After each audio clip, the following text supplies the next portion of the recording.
Director of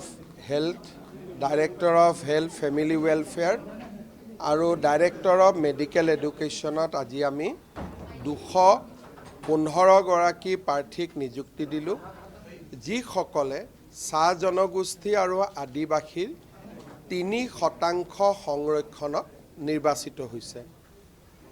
এই ব্যৱস্থা প্ৰথমবাৰ আছিল, সেইকাৰণে আমি এই চাকৰিখিনি সামাজিকভাৱে আনসকলৰ লগত নিদি সুকীয়াকৈ দিছোঁ, যাতে বাগানত এই খবৰটো যাব পাৰে যে 3% ৰিজাৰ্ভেশ্যনটো ইতিমধ্যে প্ৰযোজ্য হৈছে।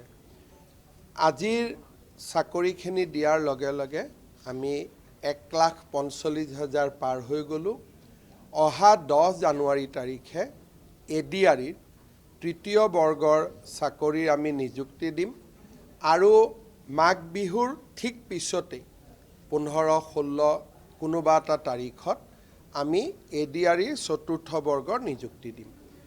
তাৰ পিছত আন বিভিন্ন বিভাগৰ নিযুক্তি আছে, এগ্ৰিকালচাৰ, PWD, ইৰিগেশ্যন, সেই গোটেইখিনি নিযুক্তি, কাৰণ সেইখিনি মষ্টলি গেজেটেড পৰ্যায়ত, সেইখিনিক আমি গোটেইখিনিক একেলগে এখন সভাত মাতি আমি জানুৱাৰী মাহৰ ভিতৰতে নিযুক্তি দি দিম, যাতে এটা প্ৰক্ৰিয়া শেষ হৈ যাব পাৰে।